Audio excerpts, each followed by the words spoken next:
2025 में महाकुंभ आने वाला, उसमें एग्जैक्टली क्या होता है? ऋषि कश्यप थे। ऋषि कश्यप की 2 पत्नियां थी, दोनों बहनें थी। उसमें से एक का नाम था कद्रू। तो कद्रू जो थी, उनको पूरे विश्व में जितने सांप हैं उनकी माँ कहा गया। कि उन्होंने ऋषि कश्यप को बोला कि मेरे को एक वरदान दीजिए, मुझे बहुत ताकतवर 100 बच्चे चाहिए। तो उन्होंने 100 अंडे दिए। अब दूसरी जो बहन थी, उनको लगा कि मेरे को कुछ नहीं मिला, तो वो पहुंची। तो उन्होंने बोला कि मुझे भी वरदान चाहिए। बोले आपको क्या चाहिए? बोले बस जो भी दें, आप कद्रू से ज्यादा शक्तिशाली दें। बोले ठीक है, तथास्तु। उनको 2 अंडे दिए गए। इनके 2 बड़े अंडे थे, उनके 100 छोटे अंडे। सांप के अंडे जो है ना, वो तुरंत हैच होने शुरू होते। तो थोड़े दिन में वो फूट के एक एक करके बच्चे निकलने लग गए। इनके ना निकले, बड़े बड़े अंडे। ये इम्पेशेंट होने लग गई। तो उन्होंने एक अंडे को खुद ही क्रैक कर दिया।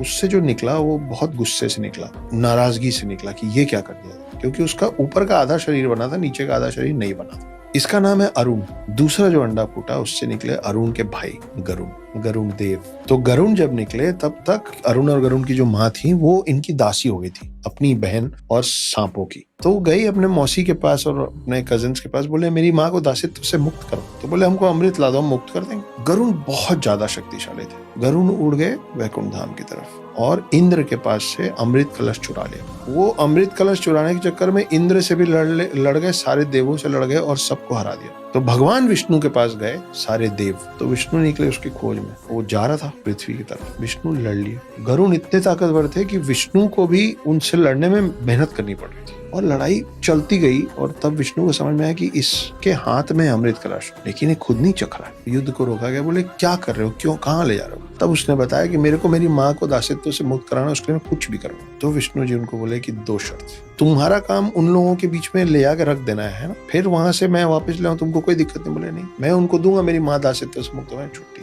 बोले अगर मैं तुमको यहाँ से अमृत कलश ले जाने दूंगा, तो उसके बाद से तुम आजीवन मेरे वाहन बनोगे। बोले मैं कुछ भी करूंगा।